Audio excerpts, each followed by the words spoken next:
এক থেকে ১০০ পর্যন্ত সংখ্যাগুলির মধ্যে কতগুলি মৌলিক সংখ্যা আছে সেটা খুব সহজে নির্ণয় করার জন্য আজ থেকে ২২০০ বছর আগে এক গ্রিক পণ্ডিত একটা ছাঁকনি বা চালনী তৈরি করেছিলেন, যার মাধ্যমে খুব সহজেই মৌলিক সংখ্যা এবং যৌগিক সংখ্যা এগুলোকে আলাদা করে দেওয়া যায়।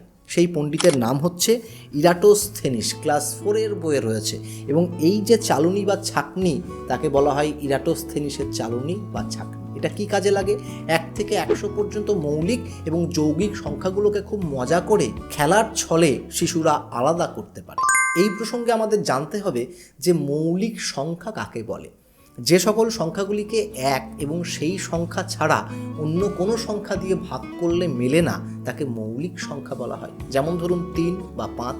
এই ৩কে বা ৫কে আপনি এক এবং সেই সংখ্যা অর্থাৎ ৩ বা ৫ ছাড়া অন্য কোনো সংখ্যা দিয়ে ভাগ করে মেলাতে পারবেন না, তাই এটা হচ্ছে মৌলিক সংখ্যা।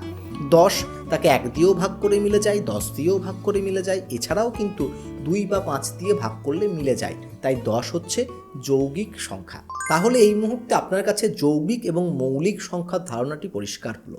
এবারে ১ থেকে ১০০ পর্যন্ত সংখ্যাগুলির মধ্যে কোনটা যৌগিক সংখ্যা কোনটা মৌলিক সংখ্যা খুব সহজে বের করার জন্য আমরা এই ইরাটোস্থেনিসের চালনীটাকে প্রয়োগ করব এবং এর মধ্যে দিয়েই জানব যে কেমন করে এটা প্রয়োগ করতে হয়। এই যে ইরাটোস্থেনিস, ইনি কিন্তু একজন মহান মানুষ, যিনি গ্রিক দেশে জন্মেছিলেন আজ থেকে প্রায় ২২০০ বছর আগে। এনাকেই কিন্তু ভূগোলের জনক বলা হয় এবং ইনি কোনো আধুনিক যন্ত্রপাতি ছাড়াই পৃথিবীর পরিধি নির্ণয় করতে পেরেছিলেন কেবলমাত্র ছায়াকে কাজে লাগিয়ে। তাহলে আসুন আমরা এই যে ইরাটোস্থেনিসের চালনী তার সম্বন্ধে বিস্তারিত জানার চেষ্টা করি। সবার প্রথমে আমরা ১ থেকে ১০০ পর্যন্ত এইরকম কাগজে লিখে নেব এবং এই যে ১ এই সংখ্যাটিকে কেটে দেব, কারণ ১ সংখ্যাটি আমরা জানি এটি যৌগিক সংখ্যাও না এবং মৌলিক সংখ্যাও না। এর পরের যে বিষয়বস্তুগুলি অর্থাৎ ইরাটোস্থেনিসের চালনীর যে মুখ্য বিষয় সেটা এই ২ থেকে শুরু হচ্ছে। আমরা এই যে ২ রয়েছে এই ২টিকে একটি গোল চিহ্ন দিয়ে দিলাম, কারণ এটি হচ্ছে একটি মৌলিক সংখ্যা। এবারে আমরা দেখব যে পরবর্তী কোন কোন সংখ্যাগুলি রয়েছে যে সংখ্যাগুলিকে ২ দিয়ে ভাগ করা যায়। যেমন ধরুন ৪ সংখ্যাটিকে ভাগ করা যায়, আমি কেটে দিলাম। এরপর ৬কে ভাগ করা যায়, ৮কে ভাগ করা যায়, ১০, ১২, ১৪, ১৬, ১৮, ২০, ২২, ২৪, ২৬ এইরকম করতে করতে আমরা ১০০ পর্যন্ত চলে যাব। তাহলে এমন অনেক সংখ্যা পাবো যেগুলো এইরকম করেই কেটে দেওয়া যাবে। তাহলে ২-এর যে বিষয়বস্তু সেটা মিটে গেল। এরপর আমরা এই ৩ সংখ্যাটিকে গোল করে দেব, কারণ ২-এর পরবর্তী মৌলিক সংখ্যা হচ্ছে ৩।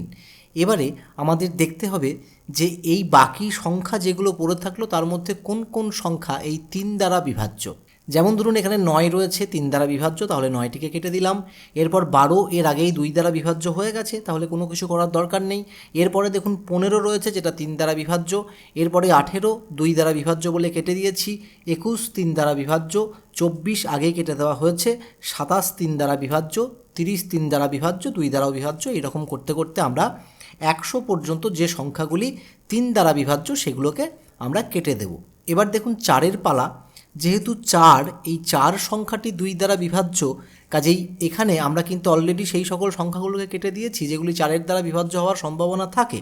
কাজেই ৪-এর ক্ষেত্রে আমাদের কোনো কিছু করার দরকার নেই, ৪ একটি যৌগিক সংখ্যা। এর পরবর্তী আমরা ৫ সংখ্যাটিকে পেলাম। এবারে আমাদের যেটা করতে হবে, ঠিক এর পরবর্তী কোন কোন সংখ্যাগুলি ৫ দ্বারা বিভাজ্য সেগুলিকে আমরা কাটতে কাটতে চলে যাব। যেমন প্রথমেই ১০, সেটা অলরেডি ২ দ্বারা বিভাজ্য বলে কেটে দিয়েছি, তাহলে কোনো কিছু করার দরকার নেই। পরবর্তী ১৫, সেটা ৩ দ্বারা বিভাজ্য বলে অলরেডি কেটে দিয়েছি, কোনো কিছু করার দরকার নেই। ২০, সেটা ২ দ্বারা বিভাজ্য, কেটে দিয়েছি, কিছু করার দরকার নেই। এবারে দেখুন ২৫ একটি সংখ্যা পেলাম যেটা প্রথম ৫ দ্বারা বিভাজ্য হলো, ২৫কে কেটে দিলাম। এরকম করেই ৩০ সংখ্যাটি অলরেডি ২ দ্বারা বিভাজ্য বলে আমরা এর আগেই কেটে দেবো, তাই এটা ২ দ্বারা বিভাজ্যতার জন্যই কাটা যাবে। তো এরকম করে আমরা ১০০ পর্যন্ত যাব এবং দেখব যে কোন কোন সংখ্যাগুলি ৫ দ্বারা বিভাজ্য হচ্ছে। এরপর রয়েছে ৬। এই যে ৬ সেটা আগেই কাটা পড়ে গেছে, কারণ ৬টি ৩ দ্বারা বিভাজ্য, তাই এই ৬টিকে নিয়ে আমাদের আর কোনো কিছু ভাবার দরকার নেই। ৬ একটি যৌগিক সংখ্যা। এবার কিন্তু পড়ে থাকলো ৭।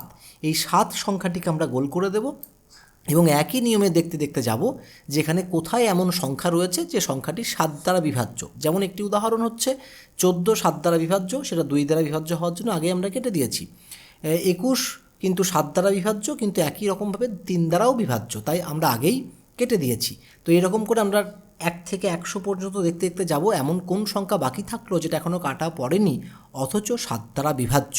তো এই রকম করে আমরা 2 থেকে 7 পর্যন্ত এই প্রক্রিয়াটা চালাবো, এবং এই প্রক্রিয়াটা যদি চালাই তাহলে আমরা দেখতে পারবো যে যথাক্রমে 2, 3, 5, 7 প্রথম লাইনে এই 4টে সংখ্যাকে পাবো, পরবর্তীতে আমরা 11 সংখ্যাটিকে পাবো, এরপরে 13 সংখ্যাটিকে পাবো এবং তারপরে 17 সংখ্যাটিকে পাবো। ঠিক এরপরেই আমরা 19 এই সংখ্যাটিকে পেয়ে যাব। 3 নম্বর লাইনে যথাক্রমে আমরা 23কে পাবো, এরপরেই আমরা 29কে পাবো। ঠিক এর পরের লাইনে আমরা পেয়ে যাব 31 এটাকে পেয়ে যাব, এবং তারপরেই পেয়ে যাব 37 এটাকে পেয়ে যাব, এবং পরের লাইনে 41কে পাবো যাকে কোনো সংখ্যা দ্বারাই ভাগ করা যাচ্ছে না।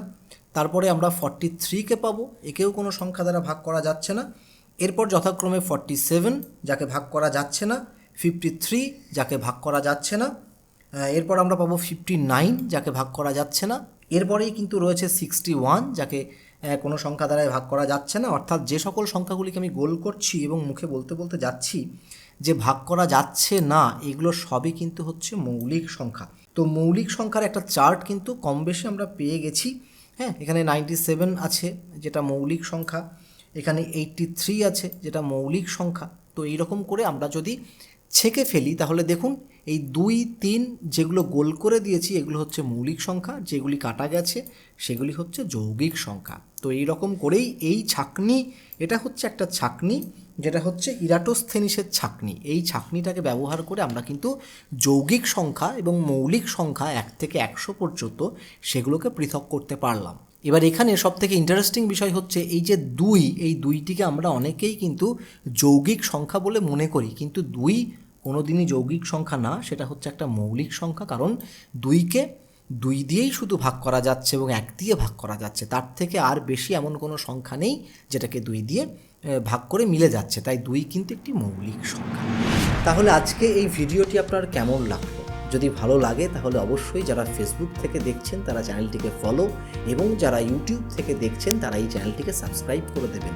এই ধরনের শিক্ষামূলক ভিডিও আমি কিন্তু প্রতিনিয়ত আমাদের এই চ্যানেলে নিয়ে আসি, এবং এই ভিডিওটিকে অবশ্যই শেয়ার করে দেবেন যাতে আপনার মতো আপনার বন্ধুবান্ধবী আরও অনেকে এই ভিডিওটিকে দেখার সুযোগ পায়। তাহলে দেখা হচ্ছে অন্য কোনো এক ভিডিওতে অন্য কোনো একদিন। ততক্ষণের জন্য আপনার এই বন্ধু বিশ্বদীপ নদীকে বিদায় দিন।